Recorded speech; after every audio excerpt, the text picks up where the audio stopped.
പീരീഡ്സിൻ്റെ സമയത്ത് നഖം വെട്ടാൻ പാടില്ല എന്നുള്ളത്, അതേപോലെ തന്നെ മുടിയൊക്കെ തലയിൽ നിന്ന് കുളിക്കുമ്പോഴൊക്കെ പോയിട്ടുണ്ടെങ്കിൽ, ചീകുമ്പോഴൊക്കെ പോയിട്ടുണ്ടെങ്കിൽ അതൊക്കെ സൂക്ഷിച്ച് വെക്കുന്നത്, അതൊക്കെ പണ്ട് കാലത്താണ്, ഇപ്പോൾ ഇല്ല എന്നാണ് വിചാരിച്ചിരുന്നത്. പക്ഷേ ഇപ്പോഴും ഉണ്ടെന്ന് കുട്ടികൾക്കിടയിൽ അത്തരത്തിലുള്ള അന്ധവിശ്വാസം. മുടി നമ്മുടെ തലയിൽ നിന്ന് പോന്നു കഴിഞ്ഞാൽ അത് പിന്നെ നജസാണ്. അത് പിന്നെ എന്തിനാ സൂക്ഷിച്ച് വെക്കണത്? പീരീഡ്സിൻ്റെ കുളിക്കുന്ന അന്ന് ഇതൊക്കെ കഴുകി വൃത്തിയാക്കി കഴിഞ്ഞിട്ട് കുഴിച്ചിടുമെന്ന് പറയണം. ഇതിങ്ങനെ സൂക്ഷിച്ച് വെക്കേണ്ട ഒരു സംഗതിയേ അല്ല. പിന്നെ ഒരുപാട് ആളുകൾക്ക് ഖുർആൻ ഓതാൻ പാടുണ്ടോ എന്നതാണ്. ഇതിനെങ്ങനെ നീട്ടി കൊണ്ടുപോയിട്ട് അറ്റത്ത് അടുത്ത നോമ്പ് എത്തുന്നതിൻ്റെ 2 ആഴ്ച മുമ്പ് ധൃതി പിടിച്ച് നോമ്പ് പിടിക്കാനുള്ള ഒരുക്കങ്ങളാവുന്നതിലും നല്ലത് നമ്മൾ മരിച്ചു പോവില്ലേ. അള്ളാഹുവിൻ്റെ സവിശേഷമായ ഒരു സൃഷ്ടിയാണ് നമ്മൾ. ആ സവിശേഷമായ സൃഷ്ടിയുടെ ഒരുപാട് ഉത്തരവാദിത്വങ്ങളുണ്ട്. നമ്മൾ ഓരോരുത്തരും മനസ്സിലാക്കേണ്ട ഒരുപാട് യാഥാർത്ഥ്യങ്ങളുമുണ്ട്. പലപ്പോഴും എന്തിനാണ് എന്നെ സൃഷ്ടിച്ചിരിക്കുന്നത്, എന്താണ് എൻ്റെ ദൗത്യം, എവിടേക്കാണ് എൻ്റെ യാത്ര എന്നൊക്കെയുള്ള ചില ചോദ്യങ്ങൾ പലപ്പോഴും നമ്മൾ ആലോചിക്കാറില്ല, ശ്രദ്ധിക്കാറില്ല. പക്ഷേ ഭൗതികമായ ജീവിതത്തിൻ്റെ ഒരുപാട് കാര്യങ്ങളിൽ കെട്ടുപിണഞ്ഞ് കിടക്കുമ്പോൾ നമ്മൾ ഏറെ ആലോചിക്കേണ്ട ഒരു സംഗതിയാണ്. അത്രമേൽ ഉത്തരവാദിത്വങ്ങളും അത്രമേൽ ബാധ്യതകളും അതേപോലെ തന്നെ കുറേ അവകാശങ്ങളും ഒരുപാട് കാര്യങ്ങളിൽ ശ്രദ്ധയുമൊക്കെ ഉണ്ടാകേണ്ട ഒരു സമർപ്പിത ജീവിതം തന്നെയാണ് നമ്മുടെ ഓരോരുത്തരുടേതും. അതുകൊണ്ട് തന്നെ വിശുദ്ധ ഖുർആനിൽ നമുക്ക് ഒരുപാട് കാര്യങ്ങൾ കാണാൻ സാധിക്കും. നമുക്കറിയാമല്ലോ, അഷ്ഹദു അല്ലാ ഇലാഹ ഇല്ലല്ലാഹ് വ അഷ്ഹദു അന്ന മുഹമ്മദ് റസൂലുള്ളാഹ് എന്ന സത്യസാക്ഷ്യം ഉച്ചരിച്ചുകൊണ്ട് ഈ ആദർശത്തെ ചേർത്ത് പിടിക്കുകയും ആ സത്യസാക്ഷ്യത്തെ വീണ്ടും വീണ്ടും ജീവിതത്തിൽ പല സന്ദർഭങ്ങളിലായി ആവർത്തിച്ച് കാലങ്ങളായി വർഷങ്ങളായി ഉരുവിട്ടുകൊണ്ടിരിക്കുകയും ചെയ്യുന്നവരാണ് നമ്മൾ ഓരോരുത്തരും. അതിൽ അള്ളാഹുവിനോടുള്ള കടപ്പാടുകളുണ്ട്. അള്ളാഹുവിൻ്റെ ആദർശത്തെ സ്വീകരിക്കുക വഴി മുഹമ്മദ് നബി സല്ലല്ലാഹു അലൈഹി വസല്ലമയുടെ ചര്യകളെ ജീവിതത്തിലേക്ക് ചേർത്ത് വെക്കണമെന്ന ബോധ്യവുമുണ്ട്. മാത്രമല്ല, ഈ ആദർശം അള്ളാഹുവിൻ്റെ അടുക്കൽ ഇന്നദ്ദീന ഇൻദല്ലാഹിൽ ഇസ്ലാം, അള്ളാഹുവിൻ്റെ അടുക്കൽ ഏറ്റവും അടുത്തതും അതോടൊപ്പം തന്നെ അള്ളാഹു ഇഷ്ടപ്പെടുന്നതും തിരഞ്ഞെടുത്തതും നമുക്ക് നൽകിയിരിക്കുന്നതുമായ ഒരു ആദർശമാണിത്. എല്ലാ ദിവസവും സുബ്ഹിക്ക് ശേഷവും മഗ്രിബിന് ശേഷവും നമ്മളിങ്ങനെ പറഞ്ഞുകൊണ്ടിരിക്കുന്നുണ്ട്, റളീതു ബില്ലാഹി റബ്ബ, അള്ളാഹുവിനെ ഞാൻ റബ്ബായി ഇഷ്ടപ്പെട്ടിരിക്കുന്നു, എൻ്റെ രക്ഷിതാവായിട്ട്. വബിൽ ഇസ്ലാമി ദീന, ഇസ്ലാം എന്ന ആദർശത്തെ മതമായി ഞാൻ സമ്മതിച്ചിരിക്കുന്നു. വബി മുഹമ്മദിൻ സല്ലല്ലാഹു അലൈഹി വസല്ലം നബിയ, മുഹമ്മദ് നബി സല്ലല്ലാഹു അലൈഹി വസല്ലമയെ പ്രവാചകനായി ഞാൻ അംഗീകരിച്ചിരിക്കുന്നു എന്ന്. അതുകൊണ്ട് തന്നെ വമാ ആതാകുമുർ റസൂലു ഫഖുദൂഹു, റസൂൽ സല്ലല്ലാഹു അലൈഹി വസല്ലം എന്താണോ നിങ്ങൾക്ക് കൊണ്ടുവന്നത് അത് നിങ്ങൾ സ്വീകരിച്ചോളൂ എന്നാണ്. വമാ നഹാകും അൻഹു ഫൻതഹു, റസൂൽ എന്ത് നിങ്ങളോട് ചെയ്യരുതെന്ന് പറഞ്ഞോ അത് നിങ്ങൾ ചെയ്യരുത് എന്നതാണ് ഖുർആനിൻ്റെ ബോധ്യം. അതുകൊണ്ട് തന്നെ ഒരു ഇസ്ലാമികമായ ലൈഫ് സ്റ്റൈൽ നമ്മുടെ ജീവിതത്തിൽ ഉണ്ടായിരിക്കണം. അതെന്താണ് എന്ന് നമ്മൾ പഠിച്ചിരിക്കണം. കാരണം നമ്മളെ സൃഷ്ടിച്ച് പരിപാലിച്ച് സംരക്ഷിച്ച് നമുക്ക് വെള്ളവും വെളിച്ചവും വായുവും എല്ലാ സൗകര്യങ്ങളും നൽകുന്ന പടച്ച തമ്പുരാൻ്റെ നിർദ്ദേശമാണത്. അതുകൊണ്ട് തന്നെ ആ നിർദ്ദേശത്തെ പാലിക്കാൻ നമ്മൾ ഓരോരുത്തരും ബാധ്യസ്ഥരാണ്. ഓരോ ഘട്ടത്തിലും മതപരമായ തിരിച്ചറിവുകളും ബോധ്യങ്ങളും നമുക്കുണ്ടായിരിക്കണം.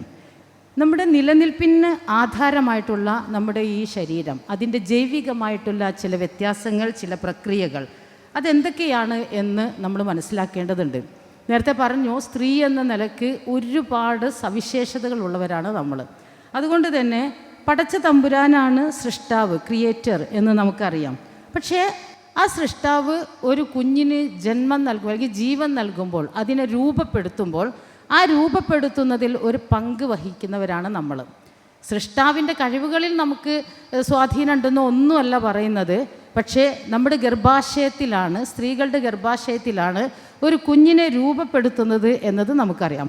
അതുകൊണ്ട് തന്നെ അതിന് സജ്ജമാകുന്ന, അതിന് പാകപ്പെട്ടു എന്നത് നമുക്ക് മനസ്സിലാക്കാൻ കഴിയുന്ന ഒരു സമയമാണ് ആർത്തവം എന്നത്. എന്നുവെച്ചാൽ സ്ത്രീയുടെ പ്രത്യുൽപാദന വ്യവസ്ഥയുമായിട്ട് ബന്ധപ്പെട്ട് കിടക്കുന്നതാണ് അതൊരു സ്വാഭാവികമായ പ്രക്രിയയാണ്. ഗർഭധാരണത്തിന് വേണ്ടി ഗർഭപാത്രം സ്വയം ഒരുങ്ങുകയും ഗർഭധാരണം സംഭവിക്കുമ്പോൾ ഗർഭപാത്രത്തിൽ സംഭവിക്കാതെ വരുമ്പോൾ ഗർഭം സംഭവിക്കാതെ വരുമ്പോൾ പിന്നെ അതിൽ ഒരു ഗർഭപാത്രത്തിലുള്ള ആവരണവും അതോടൊപ്പം രക്തവും പുറത്തേക്ക് തള്ളപ്പെടുകയും ചെയ്യുന്ന ഒരു പ്രക്രിയയാണ് ശരിക്കും ആർത്തവം എന്നത്. അത് അപ്പോൾ നമുക്ക് അതിൽ നിന്ന് എന്ത് മനസ്സിലാക്കാൻ സാധിക്കും? അള്ളാഹു ഒരു പുതിയ സൃഷ്ടി, ഒരു കുഞ്ഞിനെ സൃഷ്ടിക്കുമ്പോൾ അതിലൊരു പങ്കാളിത്തം വഹിച്ചുകൊണ്ട്, അതിൽ പങ്കാളിത്തം എന്ന് പറയുമ്പോൾ നിങ്ങൾ തെറ്റിദ്ധരിക്കരുത്, അതിന് അള്ളാഹു നമ്മുടെ ശരീരത്തെ പാകപ്പെടുത്തുന്നു, അല്ലെങ്കിൽ അതിന് നമ്മൾ സജ്ജമായിരിക്കുന്നു എന്നതാണ് അതിൻ്റെ ഒരു ശരിയായൊരു വശം. അപ്പോൾ അതിൽ നമുക്ക് പ്രയാസങ്ങളില്ലേ? നമ്മുടെ ശരീരം അങ്ങനത്തെ ഒരു പ്രക്രിയക്ക് രൂപപ്പെടുമ്പോൾ പ്രയാസങ്ങളില്ലെന്ന് വെച്ചാൽ പ്രയാസങ്ങളുണ്ട്. ഒരുപാട് ആളുകൾക്ക് ആർത്തവത്തിൻ്റെ തൊട്ട് മുമ്പായിട്ട് PMS എന്ന് പറയും, പ്രീ മെൻസ്ട്രൽ സിസ്റ്റത്തിൽ സ്വാഭാവികമായിട്ടും അതിൻ്റേതായ അസ്വസ്ഥതകളുണ്ട്. ഹോർമോണിൻ്റെ വ്യതിയാനം കൊണ്ടുണ്ടാകുന്ന ശാരീരികമായിട്ടുള്ള പേശികളുടെ വേദനയുണ്ട്, തളർച്ചയുണ്ട്, വയറുവേദനയുണ്ട്, അസ്വസ്ഥതകളുണ്ട്, ഒക്കെ ഉണ്ട്. അതൊക്കെ ഉണ്ടാകും. അതൊക്കെ ഉണ്ട് എന്നത് തന്നെ നമ്മുടെ ജീവിതത്തിൽ നമ്മൾ മനസ്സിലാക്കിക്കൊണ്ടിരിക്കുന്നതുമാണ്. അതുകൊണ്ട് തന്നെ ഖുർആൻ അതിനെക്കുറിച്ച് പറഞ്ഞിരിക്കുന്ന ഒരു കാര്യം നമ്മൾ ശ്രദ്ധിക്കുമ്പോൾ നിങ്ങൾക്ക് എത്രയും പെട്ടെന്ന് മനസ്സിലാക്കാൻ പാകത്തിൽ 2-ാമത്തെ അധ്യായം 222 എന്നത് നിങ്ങൾക്ക് എളുപ്പത്തിൽ ഓർക്കാൻ പറ്റുന്നൊരു സംഗതിയാണ്.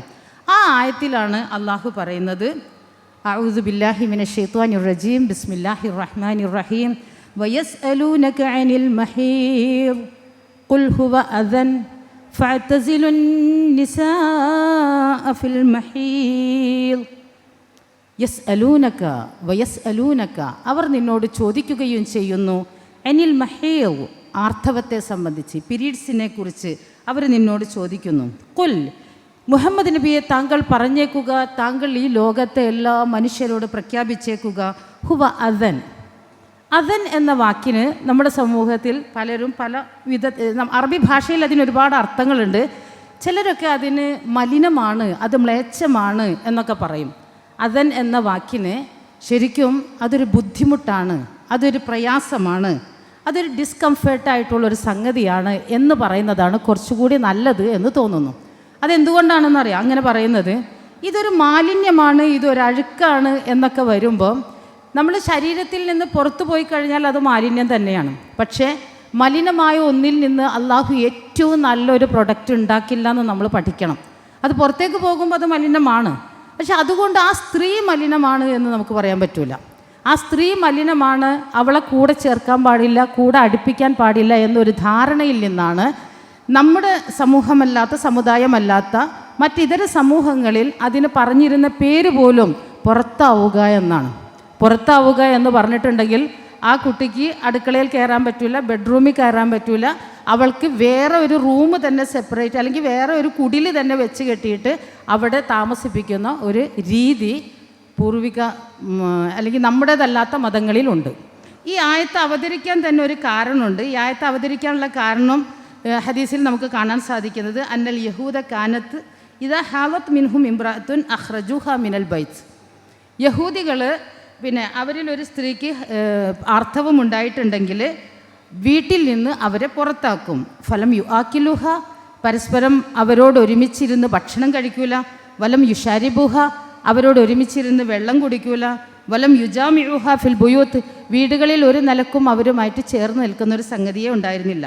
ഫസുഇല റസൂലുള്ളാഹി സ്വല്ലല്ലാഹു അലൈഹി വസല്ലം, റസൂൽ സല്ലല്ലാഹു അലൈഹി വസല്ലമയോട് അപ്പോൾ സഹാബികൾ ഇതിനെക്കുറിച്ച് ചോദിക്കപ്പെട്ടു. ദാലിക, അതിനെക്കുറിച്ച്. ഫഅൻസലല്ലാഹു തആല, അപ്പോൾ അല്ലാഹു തആല ഇറക്കിയതാണ് ഈ ആയത്ത്. നിന്നോട് അവർ പീരീഡ്സിനെ കുറിച്ച് ചോദിക്കുന്നു, നീ പറഞ്ഞേക്കുക അതൊരു പ്രയാസമാണ്. ആർക്ക്? സ്ത്രീകൾക്ക്. അതൊരു ബുദ്ധിമുട്ടാണ്, അതൊരു വിഷമുള്ളത് തന്നെയാണ്, നമുക്കറിയാമല്ലോ. അതുകൊണ്ട് തന്നെ ഫഅ്തസിലുൻ നിസാഅ ഫിൽ മഹീദ് എന്ന് ഖുർആനിലുണ്ട്. അവരെ നിങ്ങൾ ഒഴിവാക്കിയേക്കുക എന്ന് പറഞ്ഞാൽ എൻ്റെ ഒരു ബോധ്യത്തിൽ അവർക്ക് കുറച്ചൊരു റെസ്റ്റ് നിങ്ങൾ കൊടുക്കണം.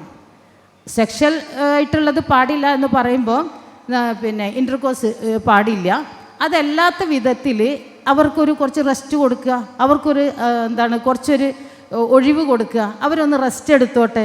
എത്രത്തോളമാണ് അത് അള്ളാഹു പരിഗണിച്ചിരിക്കുന്നത് എന്ന് നമുക്ക് മനസ്സിലാക്കാൻ കഴിയുന്നത്, നമുക്ക് നമസ്കാരം പാടില്ല എന്ന് പറഞ്ഞു, നമുക്ക് നോമ്പ് വേണ്ട എന്ന് പറഞ്ഞു. നോമ്പ് നമുക്ക് പിടിച്ച് വീട്ടണമെങ്കിലും നമസ്കാരം നമുക്ക് എടുത്ത് വീട്ടേണ്ടതില്ല. അപ്പം അതൊരു മലിനമായതുകൊണ്ടല്ല, അല്ലെങ്കിൽ അതൊരു മ്ലേച്ഛമായതുകൊണ്ട്, അല്ലെങ്കിൽ അത് മ്ലേച്ഛമാണെന്നോ മലിനമാണെന്നോ ഒക്കെ നമുക്ക് പറയാൻ പറ്റിയാലും ആ സ്ത്രീ അതുകൊണ്ട് മലിനമാകുന്നില്ല, ആ സ്ത്രീ അതുകൊണ്ട് മ്ലേച്ഛമാകുന്നില്ല. അവൾ മോശമാണ് എന്ന് പറയാൻ പറ്റൂല, അവൾ അങ്ങോട്ട് മാറ്റി നിർത്തേണ്ടതില്ല. ബാക്കി എല്ലാ കാര്യങ്ങളിലും അവളോട് ചേർന്ന് നിൽക്കാമെന്നതാണ്.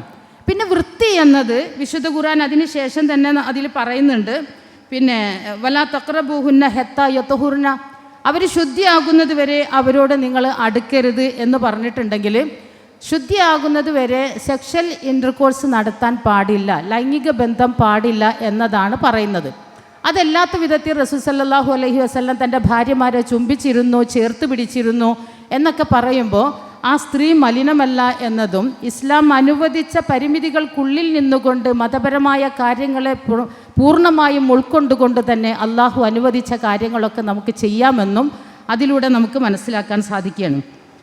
എന്നിട്ട് പറഞ്ഞത് ഫൈദാ തത്വഹുന്ന മിൻ ഹൈസു അമറക്കുമുല്ലാഹ്, അള്ളാഹു നിർദ്ദേശിച്ചതുപോലെ അത് കഴിഞ്ഞതിന് ശേഷം നിങ്ങൾക്ക് അങ്ങനെയാകാം.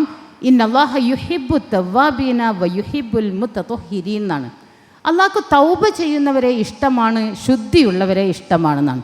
ഇവിടെ നമുക്ക് മനസ്സിലാക്കാൻ സാധിക്കുന്നത് തൗബ എന്ന് പറയുന്നത് നമ്മുടെ മാനസികമായ വിശുദ്ധിയുടെ ഒരു തലമാണ്. നമ്മുടെ ജീവിതത്തിൽ അബദ്ധങ്ങൾ വരും, നമ്മുടെ ജീവിതത്തിൽ തെറ്റുകൾ വരും, പാപങ്ങൾ വരും, കുറ്റങ്ങൾ വരും. ഈ കുറ്റങ്ങളും പാപങ്ങളും അബദ്ധങ്ങളും ഒക്കെ വന്നു കഴിയുമ്പോൾ അള്ളാഹുവിനോട് ഇസ്തിഗ്ഫാർ ചെയ്യുക, അള്ളാഹുവിലേക്ക് ഖേദിച്ച് മടങ്ങുക, അള്ളാഹുവിനോട് പാപം പുറത്തു തരാൻ പറയുക. ഇതാണ് നമ്മുടെ മാനസിക വിശുദ്ധിക്ക് കാരണമായിട്ടുള്ളൊരു സംഗതി.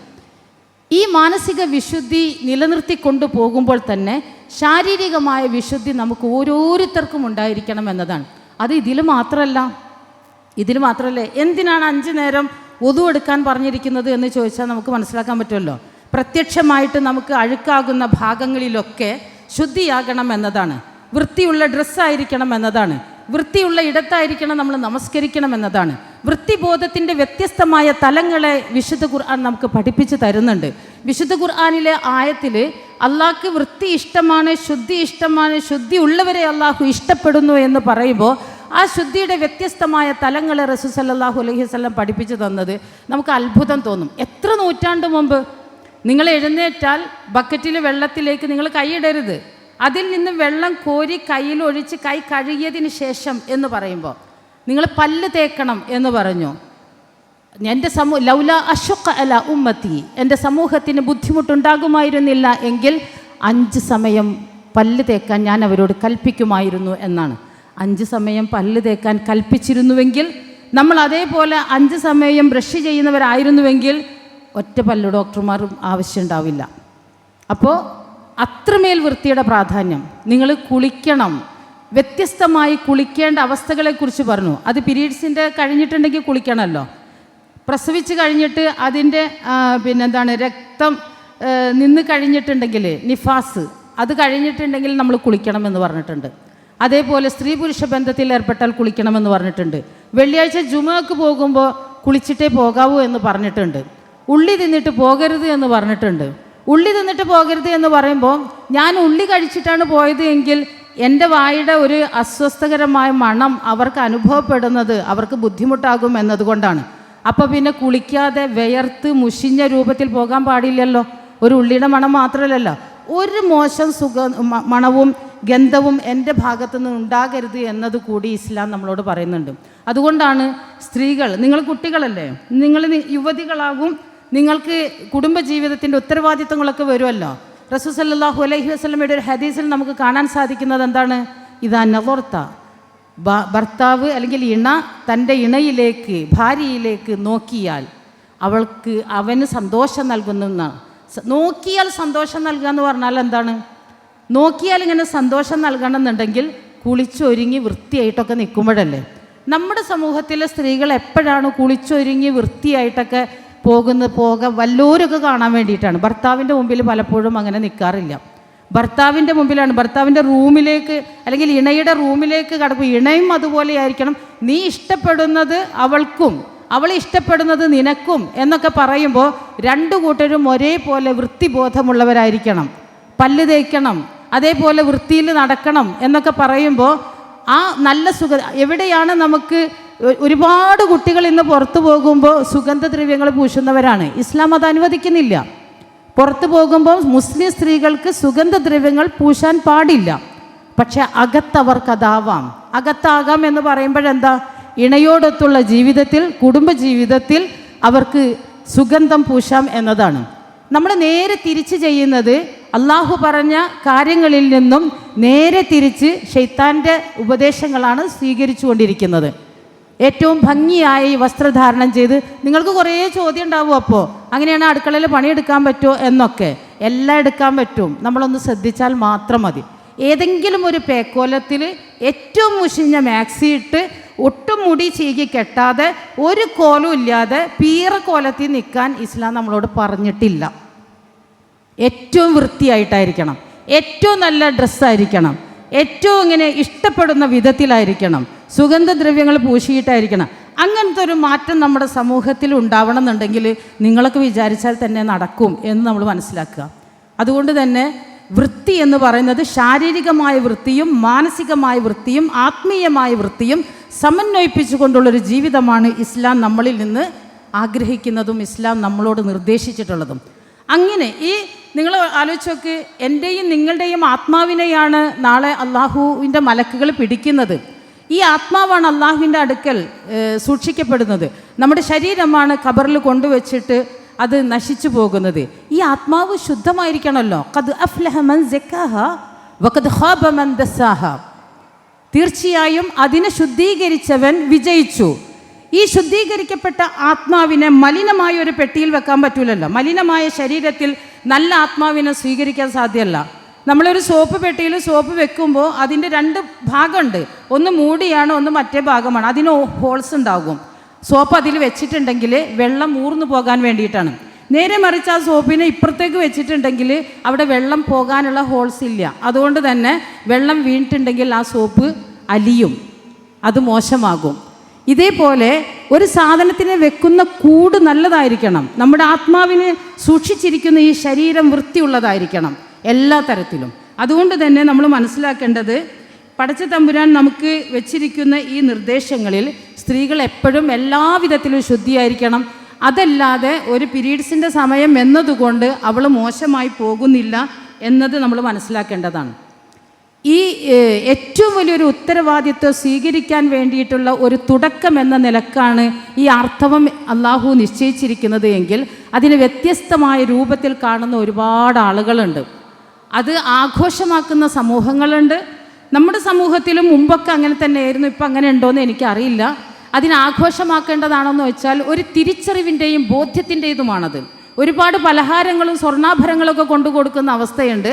സത്യത്തിൽ ഒരു കുട്ടിയുടെ ഈ പറഞ്ഞതുപോലെ അവൾ പ്രായപൂർത്തിയായി, അവളെ ഇനി കല്യാണം കഴിക്കാനും ഗർഭധാരണത്തിനുമൊക്കെയുള്ള സമയമായി. അത് അള്ളാഹുവിൻ്റെ ഏറ്റവും വലിയൊരു തീരുമാനമാണ്. തലമുറകൾക്ക് ജന്മം നൽകാനുള്ള ഉത്തരവാദിത്വം അള്ളാഹു അവളിൽ ഏൽപ്പിച്ചിരിക്കുന്നു എന്നതുകൊണ്ട് അതിന് പാകപ്പെട്ടു എന്നതിൻ്റെ ഒരു തുടക്കമാണ്. അതുകൊണ്ട് തന്നെ അവളുടെ വസ്ത്രധാരണ ശരിയായിരിക്കണം. അവളുടെ അത് അത്രയും കാലം ബാക്കി എല്ലാ കാര്യത്തിലും നമ്മളിങ്ങനെ ഒതുങ്ങണം എന്നതല്ല, നമുക്ക് അന്തസ്സുണ്ടായിരിക്കണം. നമ്മളെല്ലാ കാര്യത്തിലും ആ ഒരു വിഷയത്തിൽ നമ്മൾ പ്രൗഡായിരിക്കണം. എങ്ങനെ? പടച്ച തമ്പുരാൻ എന്നെ അത്തരത്തിലുള്ള കാര്യത്തിന് വേണ്ടി സജ്ജമാക്കിയിരിക്കുന്ന ഒരു ബോധം. അതൊരു അവമതിക്കപ്പെടുന്ന അല്ലെങ്കിൽ ഒരു മോശമായൊരു സംഗതിയായിട്ടേ നമ്മൾ കരുതണ്ട. അത് ഏറ്റവും വലിയ ബഹുമതിയായി, ഏറ്റവും വലിയൊരു അംഗീകാരമായിട്ട് നമ്മൾ കാണാം. ഏതൊരു അംഗീകാരത്തിനും അതിൻ്റേതായിട്ടുള്ള ചില വിഷമങ്ങളുണ്ടാകും, പ്രയാസങ്ങളുണ്ടാകും. അതുകൊണ്ട് തന്നെ ഈ ഒരു സംഗതി നമ്മൾ അതിനു വേണ്ടിയിട്ട് പടച്ച തമ്പുരാൻ നമ്മളെ സജ്ജമാക്കുമ്പോൾ അതിൻ്റേതായിട്ടുള്ള പ്രയാസങ്ങളുണ്ട്, ബുദ്ധിമുട്ടുകളുണ്ട്. എല്ലാ പ്രയാസങ്ങൾക്കും ബുദ്ധിമുട്ടുകളും പടച്ച തമ്പുരാൻ നമുക്ക് അതിൻ്റേതായിട്ടുള്ള പ്രതിഫലം നൽകുമെന്നതും ഇതൊരിക്കലും ഒരു ബേർഡൻ അല്ല എന്നതും നമ്മൾ മനസ്സിലാക്കുക. എന്തുകൊണ്ടാണെന്നറിയാം? നമ്മുടെ ഉത്തരവാദിത്വമാണത്. ഇപ്പോൾ കുറേ കുട്ടികൾ എനിക്ക് കല്യാണം വേണ്ട, ഗർഭം ധരിക്കണ്ട എന്നൊക്കെ പറയുമ്പോൾ നമ്മൾ മനസ്സിലാക്കണം, നമ്മുടെ ശരീരത്തിലേക്ക് ഇങ്ങോട്ട് നോക്കിയാൽ നമുക്ക് മനസ്സിലാകും എന്തിനാ എന്നെ സൃഷ്ടിച്ചിരിക്കുന്നത്, എന്നെ ഈ രൂപത്തിൽ സൃഷ്ടിച്ചിരിക്കുന്നത് എന്തിനാണ്, എനിക്കെന്തിനാണ് അള്ളാഹു ഗർഭാശയം സംവിധാനിച്ചിരിക്കുന്നത്, എനിക്കെന്തിനാണ് അള്ളാഹു മാറിയിടം സംവിധാനിച്ചിരിക്കുന്നത്, എനിക്കെന്തിനാണ് ലോലമായ കൈകൾ അള്ളാഹു നൽകിയിരിക്കുന്നത്, എനിക്കെന്തിനാണ് അലിവുള്ളൊരു ഹൃദയം അള്ളാഹു നൽകിയിരിക്കുന്നത്. എൻ്റെ കുഞ്ഞിനെ ചേർത്ത് പിടിക്കാനും അതിനെ വാരിപ്പുണരാനും അതിനെ നല്ല രീതിയിൽ വളർത്താനുമാണ് എങ്കിൽ ആ പ്രക്രിയയുടെ തുടക്കമാണിത്. അതുകൊണ്ട് നമ്മൾ മനസ്സിലാക്കുക, ആണിനും പെണ്ണിനും അള്ളാഹു വ്യത്യസ്തമായിട്ടുള്ള ജോലികളാണ് ഏൽപ്പിച്ചിരിക്കുന്നത്. അതിന് അള്ളാഹു നമുക്ക് വിശേഷിപ്പിച്ച് തരുന്നത്, മനസ്സിലാക്കി തരുന്നത് സൂറത്തുൽ ലൈലിലാണ്. നിങ്ങളത് പഠിച്ചിരിക്കണം. വല്ലൈലി ഇദാ യഗ്ഷ, രാവ് ഇരുൾ മൂടുമ്പോൾ അതാണ് സത്യം. വന്നഹാരി ഇദാ തജല്ല, പകൽ വെളിച്ചം വീശുമ്പോൾ അതാണ് സത്യം. അതിനോട് ചേർത്താണ് അള്ളാഹു പറഞ്ഞത് വമാ ഖലഖ ദിക്റ വൽ ഉൻസ, ആണിനെയും പെണ്ണിനെയും സൃഷ്ടിച്ച രീതിയാണ് സത്യം. വിശുദ്ധ ഖുർആൻ ഒരു കാര്യം പറയുമ്പോൾ ശ്രദ്ധിക്കണം, ഒരായത്ത് മറ്റൊന്നിനോട് കണക്റ്റഡ് ആണ്. വെറുതെ ഒരു ആയത്ത് ഒന്നിൻ്റെ അടുത്ത് അള്ളാഹു കൊണ്ടുവെക്കൂല. രാവിൻ്റെ ധർമ്മമുണ്ട്, അത് ഇരുട്ടാവുക എന്നതാണ്. ഒരിക്കലും രാത്രിയിൽ വെളിച്ചമുണ്ടാവില്ല. നിങ്ങൾ ചന്ദ്രൻ്റെ വെളിച്ചമുണ്ടല്ലോ എന്ന് പറയണ്ട, അതല്ല ഞാൻ ഉദ്ദേശിക്കുന്നത്. സൂര്യപ്രകാശം രാത്രിയിലില്ലല്ലോ, രാത്രിയിൽ ഇരുട്ട് തന്നെയാണ്. ആ ഇരുട്ടിൽ നിന്നും മാറിയിട്ട് ഈ സൂര്യന് ഉദിക്കുകയും ഒരു പകൽ വരെയും ചെയ്യുന്നത് അള്ളാഹുവിൻ്റെ മഹത്തായ അനുഗ്രഹമായിട്ടാണ് അള്ളാഹു പറയുന്നത്. അതുകൊണ്ടാണ് കണ്ടിന്യൂസ് ആയിട്ട് രാവ് തന്നെയാണെങ്കിൽ നിങ്ങൾക്ക് ആരാണ് പകൽ കൊണ്ടു തരാനുള്ളത് എന്ന് അള്ളാഹു ഖുർആനിൽ ചോദിക്കുന്നുണ്ട്. കണ്ടിന്യൂസ് ആയിട്ട് പകൽ മാത്രമാണെങ്കിൽ നിങ്ങൾക്ക് ആര് രാവ് കൊണ്ടുതരും? തിരിച്ചും അള്ളാഹു ഇത് രണ്ടും അങ്ങോട്ടും ഇങ്ങോട്ടും ചോദിക്കുകയാണ്. അപ്പോൾ നമ്മൾ മനസ്സിലാക്കേണ്ടത് അള്ളാഹുവിൻ്റെ വലിയൊരു അനുഗ്രഹമാണ്. പക്ഷെ ഒരിക്കലും രാവ് പകലിൻ്റെ ധർമ്മം ചെയ്യുന്നില്ല, പകലൊരിക്കലും രാവിൻ്റെ ധർമ്മവും ചെയ്യുന്നില്ല. സൂറ യാസീനിലും അത് നമുക്ക് കാണാൻ സാധിക്കും. ലശംസു യംബഗി അൻ തുദ്രിക്കൽ ഖമർ, സൂര്യൻ ചന്ദ്രനെ പ്രാപിക്കുകയില്ല. വലല്ലൈലു സാബിഖുൻ നഹാർ, രാവ് പകലിനെ മറികടക്കുകയുമില്ല. കുല്ലുൻ ഫീ ഫലകി യസ്ബഹൂൻ, എല്ലാം അതിൻ്റെ നിശ്ചിത ഭ്രമണപഥത്തിൽ സഞ്ചരിച്ചു കൊണ്ടിരിക്കുന്നതാണ്. എല്ലാം അതിൻ്റെ നിശ്ചിത ഭ്രമണപഥത്തിൽ ഇങ്ങനെ സഞ്ചരിച്ചു കൊണ്ടിരിക്കുന്നത് കൊണ്ടാണ് ശരിക്കും പകലുകളിവിടെ മാറി മാറി വരുന്നത്. രാവിൻ്റെ ധർമ്മവും പകലിൻ്റെ ധർമ്മവും അല്ല ചെയ്യുന്നത് എങ്കിൽ ഈ ലോകം നാശത്തിലേക്ക് പോകും. അങ്ങനെ സംഭവിക്കുന്നതിനെക്കുറിച്ചും ഖുർആനിൽ പറയുന്നുണ്ട്. സൂര്യചന്ദ്രന്മാർ കൂട്ടിമുട്ടുകയും നക്ഷത്രങ്ങൾ ഉതിർന്നു വീഴുകയും ഒക്കെ ചെയ്യുന്നത് ഖിയാമത്ത് നാളിൻ്റെ അലാമത്തായിട്ടാണ് പറഞ്ഞിരിക്കുന്നത്. അത് പറഞ്ഞതിന് ശേഷം അതുകൊണ്ട് നമ്മൾ പഠിക്കുക, രാവിൻ്റെ ധർമ്മമാണ് ഇരുട്ടാവുക എന്നത്, പകലിൻ്റെ ധർമ്മമാണ് വെളിച്ചമാവുക എന്നത്. അതിനോട് ചേർത്ത് അല്ലാഹു പറഞ്ഞു വമാ ഖലഖ ദിക്റ വൽ ഉൻസ, ആണിനെയും പെണ്ണിനെയും സൃഷ്ടിച്ച രീതിയാണ് സത്യം. ഇന്ന സഅയകും ലശത്ത, ഇന്ന സഅയകും ലശത്ത, തീർച്ചയായും നിങ്ങളുടെ പ്രവർത്തനങ്ങൾ വിഭിന്നമാണ്, വ്യത്യസ്തമാണ്. ആ വിഭിന്നമാണ് എന്ന് പറഞ്ഞതിൽ അടിസ്ഥാനപരമായി നമ്മുടെ പ്രവൃത്തി എന്താണെന്ന് ചോദിച്ചാൽ നമ്മുടെ ശരീരത്തിലേക്ക് ഇങ്ങോട്ട് നോക്കിയാൽ കാണാം എൻ്റെ ഡ്യൂട്ടി എന്താണ്, എന്നെ അള്ളാഹു ഏൽപ്പിച്ചിരിക്കുന്ന ഉത്തരവാദിത്വം. അതിലേറ്റവും മർമ്മപ്രധാനമായിട്ടുള്ളത് ഇതൊക്കെ തന്നെയാണ്. ഗർഭധാരണവും പ്രസവവും കുഞ്ഞിനെ വളർത്തലും തലമുറകൾക്ക് ജന്മം നൽകിയിട്ട് അള്ളാഹുവിൻ്റെ സൃഷ്ടിപ്പിൻ്റെ എല്ലാവിധത്തിലും അതിനോട് ചേർന്ന് അതൊരു അഭിമാന ബോധത്തോടുകൂടി, അത് ഏറ്റവും സന്തോഷത്തോടു കൂടി അള്ളാഹു എന്നെ തിരഞ്ഞെടുത്തു എന്ന ഏറ്റവും വലിയ ഒരു ആനന്ദത്തോടു കൂടി അതിനെ കാണാൻ സാധിക്കുക എന്നതാണ്. അതിലൂടെ ഒരുപാട് സന്തോഷങ്ങൾ പിന്നീട് അള്ളാഹു നൽകിക്കൊണ്ടിരിക്കുന്നുണ്ട്, ഒരുപാട് സന്തോഷങ്ങൾ. അത് ഓരോരുത്തരും അനുഭവിച്ചറിയുമ്പോഴാണ് അത് മനസ്സിലാക്കാൻ സാധിക്കുന്നത്. പക്ഷെ അത് തുടക്കത്തിൽ തന്നെ എനിക്ക് അങ്ങനെ പറ്റൂല, ഞാൻ അങ്ങനെയല്ല, ഞാൻ ഇങ്ങനെയാണ്, എൻ്റെ പഠനവും എൻ്റെ സൗകര്യവും എൻ്റെ കരിയറും എൻ്റെ കാശും ഒക്കെ എനിക്കെല്ലാം കൊണ്ടും അത് തന്നെ മതി എന്ന് വിചാരിക്കുന്നിടത്ത് നമുക്ക് വലിയ അബദ്ധങ്ങൾ സംഭവിക്കുന്നു എന്നത് സത്യം. എന്ന് വെച്ച് ജോലി ചെയ്യുന്നത് തെറ്റാണെന്നോ ജോലി ചെയ്യാൻ പാടില്ലെന്നോ പഠിക്കേണ്ടെന്നോ ഒന്നുമില്ല. ഖബറിലെത്തോളം നമുക്ക് പഠിക്കാം, എത്ര കാലം വേണമെങ്കിലും നമുക്ക് തിരിച്ചറിവിൻ്റെ ബോധ്യങ്ങളിലൂടെ പോകണം. അവസാനം എത്തുന്ന ഒരു ലക്ഷ്യത്തെക്കുറിച്ചുള്ള വലിയ ബോധ്യങ്ങൾ ഉണ്ടാകണം. അത് അള്ളാഹുവിൻ്റെ സന്നിധിയിലേക്കാണ്. ഇലയ്യൽ മസീർ സുമ്മ ഇന്ന ഇലൈന ഇയാബഹും, അവരുടെ മടക്കം എന്നിലേക്കാണ്, എൻ്റെ അടുത്തേക്കാണ് തിരിച്ചു വരുന്നത്. അങ്ങനെ തിരിച്ചു ചെല്ലേണ്ടുന്നൊരു പടച്ച തമ്പുരാനെ കുറിച്ചുള്ള കൃത്യമായിട്ടുള്ള ബോധ്യങ്ങൾ ഉണ്ടാവണം. ആ ബോധ്യങ്ങളിൽ ഇതൊക്കെ നമ്മൾ മനസ്സിലാക്കുന്നതോടൊപ്പം തന്നെ അത് അത്രമേൽ സന്തോഷത്തോടെ, അത്രമേൽ ഒരു അനുഗ്രഹമായിട്ട് നമ്മൾ കണക്കാക്കുന്നതോടൊപ്പം തന്നെ ഇതുമായി ചുറ്റിപ്പറ്റിയുള്ള ഒരുപാട് അന്ധവിശ്വാസങ്ങളെ നമുക്ക് മറികടക്കേണ്ടതുണ്ട്. നമുക്ക് അത്ഭുതം തോന്നും. നിങ്ങൾ ആലോചിച്ച് നോക്കി, നഖം എന്ന് പറയുന്നത് നമ്മുടെ ശരീരത്തിൽ നിൽക്കുമ്പോൾ പ്രശ്നമില്ല. മുടി നമ്മുടെ ശരീരത്തിൽ നിൽക്കുമ്പോൾ അതൊരു ഒട്ടും നമുക്കത് നജസല്ല. നമ്മുടെ ശരീരത്തിൻ്റെ എൻഡ് അള്ളാഹു നിശ്ചയിച്ചിരിക്കുന്നത് ഈ നഖം കൊണ്ടും മുടി കൊണ്ടുമാണ്. അത് അള്ളാഹുവിൻ്റെ വലിയൊരു അനുഗ്രഹമാണ്. ആ അനുഗ്രഹത്തെ നിങ്ങൾ ചിന്തിക്കുന്നുണ്ടോ എന്ന് എനിക്കറിയില്ല. നമുക്കൊരു കൊതുക് കടിച്ചിട്ട് ആ കൊതുകിനൊന്ന് മാന്താൻ പറ്റാതെ പോയാൽ നമുക്കുണ്ടാകുന്ന ഇടങ്ങേറൊന്ന് ആലോചിച്ച് നോക്കുക. ഒരു ഉറുമ്പ് ഇങ്ങനെ ഇഴയുമ്പോൾ അതിനൊന്നിങ്ങനെ തട്ടാൻ പറ്റാതെ പോയാലുള്ള ഒരു ഇടങ്ങേറ് ആലോചിച്ച് നോക്കുക. ആ ഇടങ്ങേറിൽ നമുക്ക് മനസ്സിലാകും ഇത് അള്ളാഹുവിൻ്റെ ഒന്ന് ചൊറിയാൻ പറ്റുന്നത് അള്ളാഹുവിൻ്റെ ഒരു അനുഗ്രഹമാണ്. അള്ളാഹുവിൻ്റെ അനുഗ്രഹം അതേപോലെ കുറേ ഉണ്ട്. നമ്മൾ എവിടെയെങ്കിലുമൊക്കെ തട്ടിപ്പോയിട്ട് പൊട്ടാതിരിക്കാനും ഒക്കെ നമ്മുടെ കാലിൽ അള്ളാഹു നഖം വെച്ചിരിക്കുന്നത് ഒക്കെ. പക്ഷേ ഇത് നമ്മുടെ ശരീരത്തിൽ ഉണ്ടാകുമ്പോൾ ഇത് നജസ്സല്ല. പക്ഷേ ഇത് ശരീരത്തിൽ നിന്ന് പുറത്ത് കളഞ്ഞാൽ അത് നജസ്സാണ്. ഒരുപാട് ആളുകൾക്ക് ഒരു തരം അന്ധവിശ്വാസമുണ്ട്. ഞാനത് പറയുന്നത് അത് അന്ധവിശ്വാസമായതുകൊണ്ട് തന്നെയാണ്. പീരീഡ്സിൻ്റെ സമയത്ത് നഖം വെട്ടാൻ പാടില്ല എന്നുള്ളത്, അതേപോലെ തന്നെ മുടിയൊക്കെ തലയിൽ നിന്ന് കുളിക്കുമ്പോഴൊക്കെ പോയിട്ടുണ്ടെങ്കിൽ ചീകുമ്പോഴൊക്കെ പോയിട്ടുണ്ടെങ്കിൽ അതൊക്കെ സൂക്ഷിച്ച് വെക്കുന്നത്, അതൊക്കെ പണ്ട് കാലത്താണ്, ഇപ്പോൾ ഇല്ല എന്നാണ് വിചാരിച്ചിരുന്നത്. പക്ഷേ ഇപ്പോഴും ഉണ്ടെന്ന് കുട്ടികൾക്കിടയിൽ അത്തരത്തിലുള്ള അന്ധവിശ്വാസം. അത് നമ്മുടെ ശരീരം നമ്മൾ വെട്ടിക്കഴിഞ്ഞാൽ, മുടി നമ്മുടെ തലയിൽ നിന്നും പോന്നു കഴിഞ്ഞാൽ അത് പിന്നെ നജസ്സാണ്. അത് പിന്നെ എന്തിനാണ് സൂക്ഷിച്ച് വെക്കണത്? അതെന്ത് അടിസ്ഥാനത്തിൽ? എന്നിട്ട് ഇത് സൂക്ഷിച്ച് വെച്ചിട്ട് പീരീഡ്സിൻ്റെ കുളിക്കുന്ന അന്ന് ഇതൊക്കെ കഴുകി വൃത്തിയാക്കി കഴിഞ്ഞിട്ട് കുഴിച്ചിടുമെന്ന് പറയണം. ഇതിങ്ങനെ സൂക്ഷിച്ച് വെക്കേണ്ട ഒരു സംഗതിയേ അല്ല. നഖം വെട്ടരുതെന്നും മുടി വെട്ടരുതെന്നും നമ്മളോട് പറഞ്ഞിരിക്കുന്നത് ഇഹ്റാമിൻ്റെ സമയത്താണ്. ഇഹ്റാമിൻ്റെ ഹജ്ജിന് വേണ്ടിയിട്ട് ഉംറയ്ക്ക് വേണ്ടിയിട്ട് ഇഹ്റാം ചെയ്യുന്ന സമയത്ത് നമ്മൾ ആ ഒരു ഇഹ്റാമിൻ്റെ പീരീഡിൽ നമ്മൾ നഖം വെട്ടരുത് മുടി വെട്ടരുതെന്ന് പറഞ്ഞിട്ടുണ്ടെന്നല്ലാതെ വേറെ മുടി സൗന്ദര്യത്തിന് വേണ്ടി വെട്ടരുത് എന്ന് പറഞ്ഞിട്ടുണ്ട്. അതല്ലാത്ത വിധത്തിൽ മുടി വെട്ടുന്നത് സൂക്ഷിച്ച് വെക്കണമെന്ന് എവിടെയും പറഞ്ഞിട്ടില്ല. അത് അത്രമേൽ വലിയ അന്ധവിശ്വാസമാണ്. അതിന് പിന്നെ പ്രത്യേക സമയങ്ങളും പറഞ്ഞിട്ടില്ല. ചിലർ പറയുമല്ലോ അങ്ങനെ രാത്രി വെട്ടാൻ പാടില്ല, പകൽ വെട്ടാനേ പാടുള്ളൂ എന്നൊക്കെ.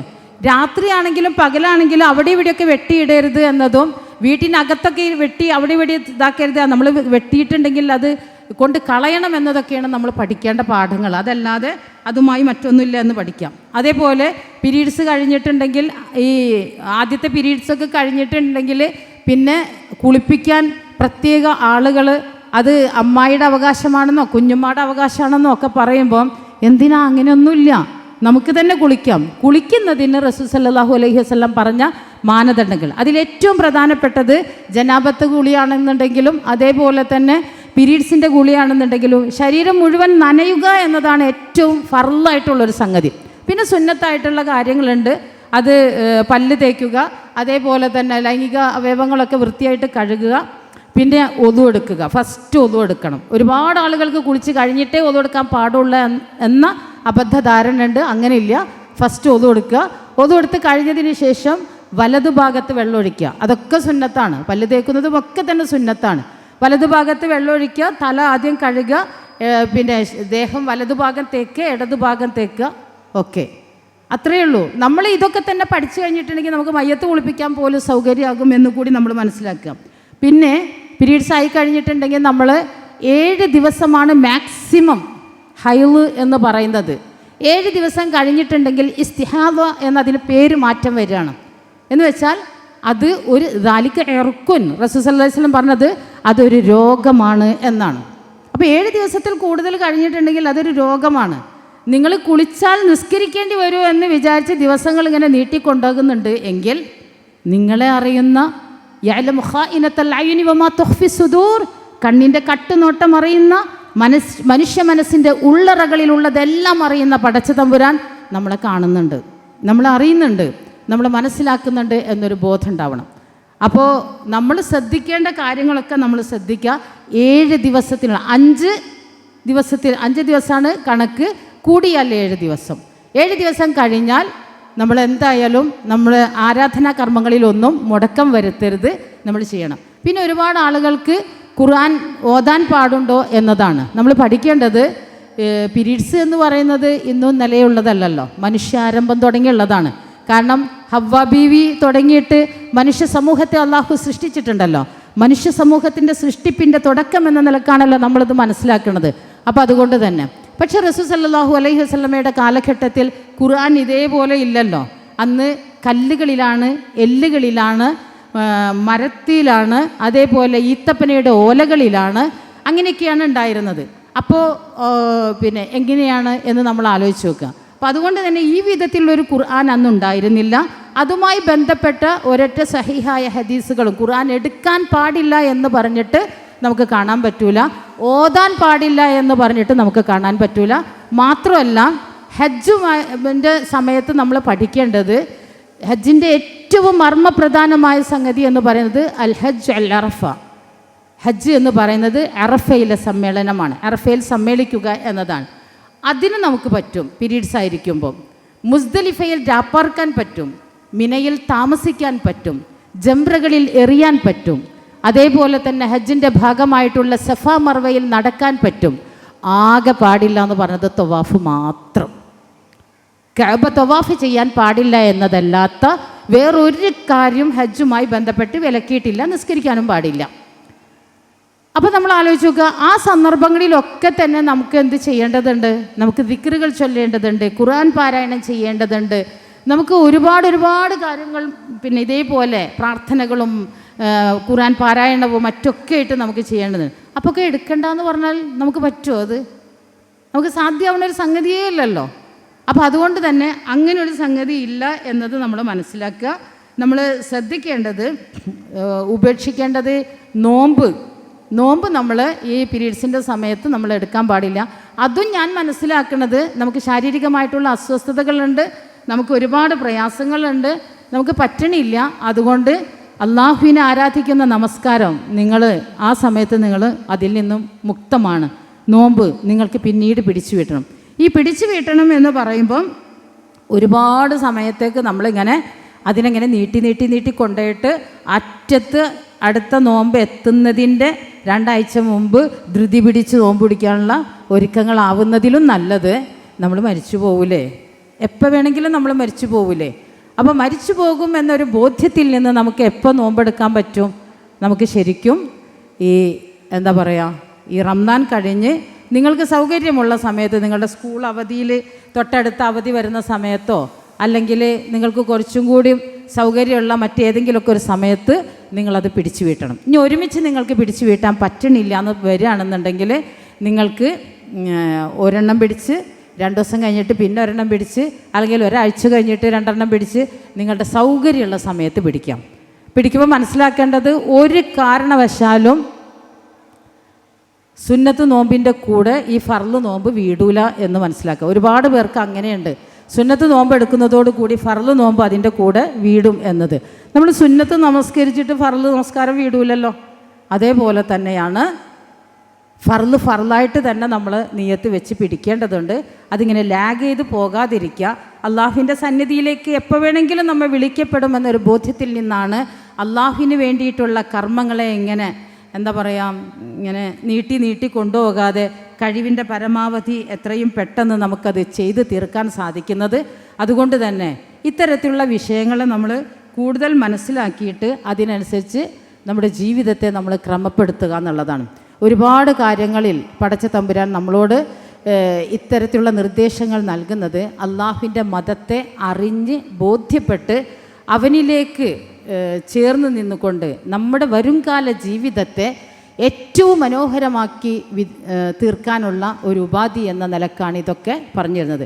നിങ്ങൾ ആലോചിച്ച് നോക്കുക, ജീവിതത്തിൻ്റെ സകല തലങ്ങളിലും നമ്മൾ പാലിക്കേണ്ട പല കാര്യങ്ങളും ഇന്ന് സോഷ്യൽ മീഡിയ വഴി ആരെങ്കിലുമൊക്കെ അത് പറയുമ്പോൾ, അല്ലെങ്കിൽ വലിയ ഫീസ് കൊടുത്തിട്ട് നിങ്ങൾ അതിന് വേണ്ടിയിട്ട് തയ്യാറാകുമ്പോൾ അവർക്ക് എവിടെ നിന്നാണ് ഈ ലോകത്ത് വന്നിട്ടുള്ള എല്ലാ നിയമങ്ങളെയും എല്ലാ മര്യാദകളെയും എവിടെ നിന്ന് കിട്ടി എന്ന് പഠിക്കുമ്പോൾ നമുക്ക് മനസ്സിലാകും അത് അള്ളാഹുവിൻ്റെ വിശുദ്ധ വേദപുസ്തകത്തിൽ നിന്ന് വന്നതാണ്.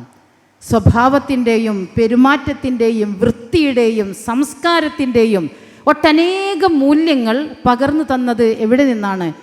വേദപുസ്തകങ്ങളിലൂടെ, പ്രവാചകന്മാരിലൂടെ. മനുഷ്യൻ മനുഷ്യപ്പറ്റുള്ളവനാകാനും മനുഷ്യൻ മനുഷ്യനായി തീരാനും വേണ്ടിയിട്ട് അള്ളാഹു വെച്ചിരിക്കുന്ന ഈ എല്ലാ മാനദണ്ഡങ്ങളെയും ഉൾക്കൊണ്ടുകൊണ്ട് ജീവിതത്തെ ക്രമപ്പെടുത്തി മുന്നോട്ട് പോകാൻ നമ്മൾ ഓരോരുത്തരും ബാധ്യസ്ഥരാണ്.